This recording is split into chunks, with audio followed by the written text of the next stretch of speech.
Hello guys, my name is KSR. ఈరోజు ఈ వీడియోలో అయితే మనం అయితే డే 11 అసలు ఎపిసోడ్ 11లో ఏం జరిగింది ఏం సంగతి అని చెప్పి కంప్లీట్గా డిస్కషన్ చేసే ప్రయత్నం చేద్దాం. లైక్ సబ్స్క్రైబ్ ఛానల్ అయితే చేసి పడేయండి. ఎందుకంటే మీరు ఛానల్ సబ్స్క్రైబ్ చేసి లైక్ చేస్తే కనుక బీవచ్చంగా రీచ్ అవుతుంది. బిగ్ బాస్ చూసే ప్రతి ఒక్కరికైతే ఈ వీడియో అయితే రీచ్ కావాలి. ఎందుకంటే డే 11లో రచ్చ మామూలుగా లేదనమాట. నేనైతే షార్ట్గా ఫినిష్ చేసేటువంటి ప్రయత్నం చేస్తా. నా లైవ్ వీడియో ఇంకోటి వస్తుంది, దాంట్లో అయితే లాంగ్ లెంత్లో మనం అయితే డిస్కషన్ చేసేటువంటి ప్రయత్నం చేస్తాం. ఇది నార్మల్ వీడియో కాబట్టి నేను నార్మల్గా ఒక 5 to 6-7 minutes అయితే కంప్లీట్ చేయడానికి అయితే ప్రయత్నిస్తా. ఛానల్ని అయితే మీరైతే ఖచ్చితంగా సబ్స్క్రైబ్ అయితే చేసుకోండి.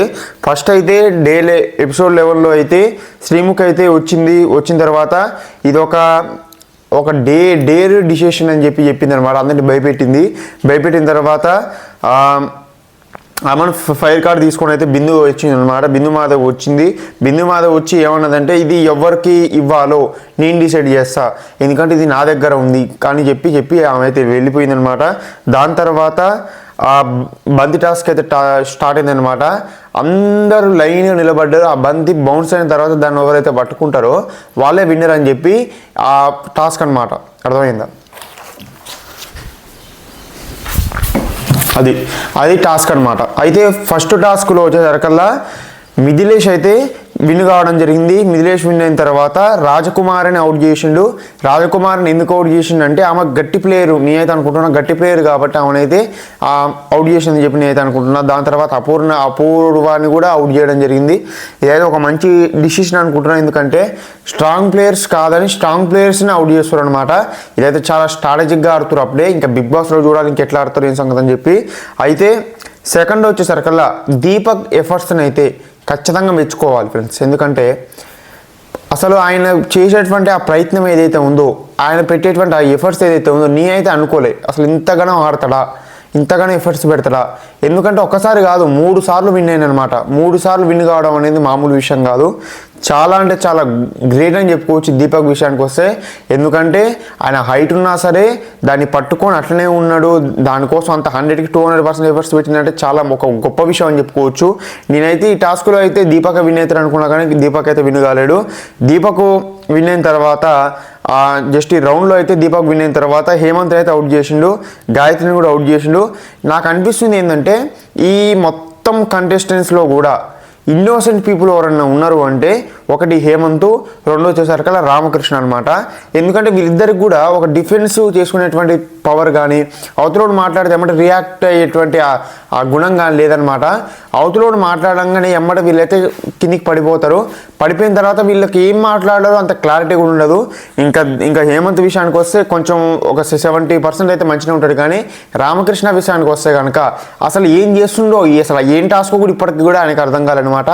అలాంటి పరిస్థితిలో ఉండు అసలు ఇంతమంది 15,000 మంది ఆడిషన్లలో ఆయన ఎట్లా సెలెక్ట్ అయ్యాను అనేది చాలా గొప్ప విషయం అని చెప్పుకోవచ్చు. ఎందుకంటే అసలు ఆయన ఫిజికల్గా ఉన్నా సరే అసలు ఆయనకి ఆ బ్రెయిన్ అనేది యూజ్ చేయట్లేదు. ఎందుకు యూజ్ చేయట్లేదు? ఎందుకంటే వాళ్ళంతా ఇన్నోసెంట్ పీపుల్ అని చెప్పి నేను అనుకుంటున్నా. మీరెందుకు యూజ్ చేయట్లేదు అని చెప్పి కామెంట్ చేయండి. తర్వాత వచ్చేసరికల్లా సెకండ్ రౌండ్లో కూడా గొప్ప విషయం దీపక్ విన్ అయిన అనమాట. రామకృష్ణ అయితే మళ్ళా రామకృష్ణకి అయితే ఇచ్చింది. ఎందుకంటే ఆయన అవుట్ చేయడానికి రాదు, ఆల్రెడీ ఇద్దరు అవుట్ చేసిండు, హేమంత్ని గాయత్రి అవుట్ చేసిండు కాబట్టి రామకృష్ణకి ఇవ్వడం జరిగింది.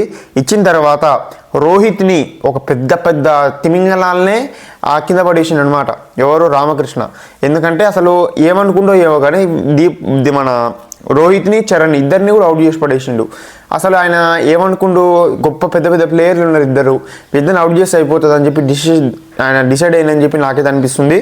దాని తర్వాత అంతేకాకుండా చరణ్ కూడా అన్నాడు అసలు నీకు ఏం మాట్లాడుతున్నావు నీకే అర్థం కాదని చెప్పి రామకృష్ణ అన్న తర్వాత అసలు ఏం మాట్లాడుతున్నానే ఒక క్లారిటీ కూడా లేదనమాట రామకృష్ణకి. ఎందుకంటే ఆయన నోరు ఎమ్మడే జారేస్తుండు. ఇప్పుడు ఒక వర్డ్ మాట్లాడితే ఒక క్లారిటీ ఉండాలి, ఆయనకు ఒక క్లారిటీ అనేది లేదనమాట. క్లారిటీ లేకుండా అసలు నువ్వు ప్లేయర్వే కాదు, నీకు ఆడమే రాదు అని చెప్పి అన్నాడు అనమాట. అన్న తర్వాత చరణ్ కూడా రిప్లేస్ ఏం మాట్లాడుతున్నావు, నువ్వు ప్లేయర్ కాదంటావు అదే అని చెప్పి ఆయన కౌంటర్ చేసిండు. ఆయన కౌంటర్ చేసినా సరే గట్టిగా మాట్లాడుతున్నా అంటే ఆ ధైర్యానికి అయితే మెచ్చుకోవచ్చు అనమాట. దాని తర్వాత వచ్చేసరికల్లా శాలిని అయితే విన్ అయింది అనమాట. శాలిని విన్ అయిన తర్వాత రామకృష్ణ అవుట్ చేసింది. రామకృష్ణని అవుట్ చేసేటప్పుడు కూడా ఒక డిఫెన్స్ అయితే ఇవ్వలేదు రామకృష్ణ. మీరు చూసుకుంటే అసలు ఏం మాట్లాడుతున్నా అర్థమవుతలేదు అనమాట ఆయనకి. అసలు నేనే గెలుస్తా అక్క, ఇది అక్క అక్క అంటున్నా కానీ ఆయన మాట్లాడే దాంట్లో ఒక క్లారిటీ అనేది అయితే మిస్ అవుతుందని చెప్పి నేనైతే అనుకుంటున్నా.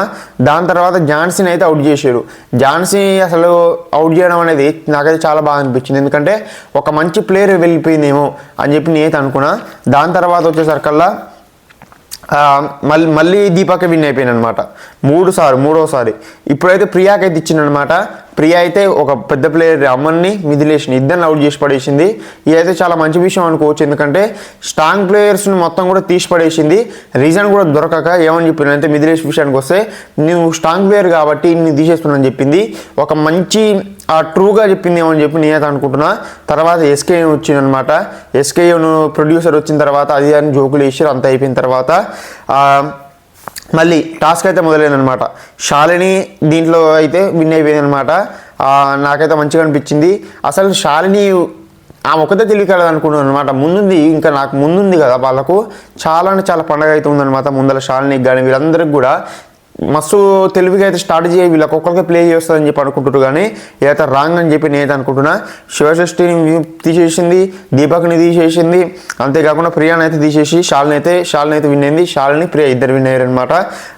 దీని తర్వాత వచ్చేసరికల్లా ఇద్దరు టీమ్ లీడర్ లేరు. ఎవరెవరంటే శాలిని, ప్రియా ఇద్దరు టీమ్ లీడర్లు అయిన తర్వాత శాలిని, ప్రియా, రాజకుమారి, అపూర్వ, రోహిత్, చరణ్, అమన్ వీళ్ళంతా ఒక టీం అనమాట. ప్రియా, రామకృష్ణ, ఝాన్సీ, మిథిలేష్, దీపక్ వీళ్ళంతా ఒక టీం అనమాట. అర్థమైందా? మళ్ళీ ఈయన యాదవ్ పేరు ఏం పేరు ఉండేది ఫ్రెండ్స్, హేమంత్ యాదవ్. వీళ్ళు ఇద్దరు రెండు టీంలు అనమాట. నేను ఏమనుకున్నా అంటే అక్కడ వైపు చూసుకుంటే శాలిని తెలివి కలదే, షష్ఠి తెలివి కలదే, రాజకుమారి, అపూర్వ, రోహిత్, చరణ్, అమన్ అంటే ఒక బిగ్ టీం అనుకున్నాను నేనైతే. కానీ అసలు రివర్స్ అయిపోయింది అనమాట. నేను అనుకున్న దానికి మొత్తం రివర్స్ అయిపోయింది. విన్ అయింది మాత్రం దీంట్లో ఎవరు అంటే కనుక వీళ్ళే అనమాట. ఎవరు మన ప్రియా, రామకృష్ణ, ఝాన్సీ, మిథిలేష్, దీపక్ వీళ్ళే విన్ అయిపోయారు అనమాట. నాకు ఏమనిపించిన తక్కువ అంచనా వేసిరేమో ఫిజికల్ టాస్క్లా. అంతమంది ఓడిపోయినా సరే రామకృష్ణ వితౌట్ 30 సెకండ్స్ కూడా రెస్ట్ తీసుకోకుండా లాస్ట్ టాప్ 3 వరకు ఉన్నమాట టాస్క్లో. ఇదైతే చాలా గొప్ప విషయం అని చెప్పుకోవచ్చు, మామూలుగా కాదు. అసలు అంతవరకు ఉందంటే అసలు ఎట్లా అనేది నాకైతే అర్థం కావట్లేదు. ఎందుకంటే ఆ ఫిజికల్ స్ట్రెంత్ ఆయన బాగా ఊర్లో ఉండే మనిషి ఉంది, మస్తు షేప్ ఉందనమాట. చాలా అంటే చాలా షేప్ ఉండు. దాని తర్వాత అది ఎవరికి ఇచ్చారంటే అది ఆ ఓటా పిల్ట ఎవరికి ఇచ్చారంటే హేమంత్ యాదవ్కి అయితే ఇవ్వడం జరిగింది. హేమంత్ యాదవ్ కూడా 100కి 1000% ఎఫర్ట్స్ పెట్టిండు. అసలు ఆయన ఫిజికల్ స్ట్రెంత్ ఏంది, ఆయన చేసిన టాస్క్ ఏంది, ఆయన ఎంతసేపు నించోవడం ఏంది, ఆయన దగ్గర ఎవరికి మన రోహిత్కి సమానంగా నించుండు ఆయన. అంటే మామూలు విషయం కాదు, చాలా గొప్ప విషయం అనుకోవచ్చు. అసలు హేమంత్ యాదవ్ కనుక ఆయనకున్నటువంటి ఏదైతే బ్రెయిన్ ఉందో మెంటల్గా బీవచ్చంగా ప్రిపేర్ అయిన అనమాట. అసలు మామూలు కాదు, నాకైతే హ్యాండ్స్ అప్ చెప్పబోయింది. దాని తర్వాత లీడర్ని స్వాప్ చేసేటువంటి ఇది ఇవ్వాలని చెప్పారనమాట. అది ఆల్రెడీ అయిపోయింది. దాని ముందే అయిపోయిన తర్వాత ఝాన్సీని లీడర్ చేసిన తర్వాత ఆల్రెడీ విన్ అయిపోయారు. విన్ అయిపోయిన తర్వాత షష్ఠి అవుట్. దాని తర్వాత షష్ఠి అవుట్ అయిపోయింది. దాని తర్వాత అమను, ప్రియాంక, గాయత్రి, రాజకుమార్ వీళ్ళంతా అవుట్ అయిపోయిన తర్వాత ఇంకా రోహిత్, చరణ్ వర్సెస్ దీపక్, యాదవ్, రామకృష్ణ, మిథిలేష్. అయితే దీనిలో అయితే ఝాన్సీ టీం అయితే విన్ అయింది. తర్వాత హేమంత్కి అయితే ఓటపిల్ అయితే ఇచ్చారు. తర్వాత మోస్ట్ వాల్యుబుల్ ప్లేయర్ అంటే వీళ్ళు శాలిని ఎందుకు ఎంచుకోరు, ఝాన్సీ లేదా, అంతేకాకుండా మన దీపక్ యాదవ్ లేడా, హేమంత్ యాదవ్ లేడా, ఇంతమంది ఉండగా వీళ్ళకి మంచి కంటికి కనబడేటోళ్ళని తీసుకుంటారు అనిపించింది నాకెందుకో ఫ్రెండ్స్. శాలిని అయితే నాకంత అంతగా నచ్చట్లేదు ఫ్రెండ్స్. నాకైతే నిజంగా నాకు శాలిని అయితే ఆ గేమ్ మంచిగా అయినా ఏదైనా సరే నాకైతే అపోజిట్గానే ఉన్నది. శాలినికి అయితే నాకైతే అంతగా నచ్చట్లేదు. ఎల్లో కార్డ్ అయితే రామకృష్ణకి ఇవ్వడం జరిగింది. రామకృష్ణ అసలు ఉండకపోవచ్చు అనమాట. ఎన్ని వీక్స్ ఉంటాడో తెలియదు. ఒకవేళ బిగ్ బాక్స్ పోయినా సరే నేనైతే ఇక్కడనే వెళ్ళిపోతారు అనుకుంటున్నా. మీరే అనుకుంటున్నారు కామెంట్ చేయండి. అంతేకాకుండా ఛానల్ సబ్స్క్రైబ్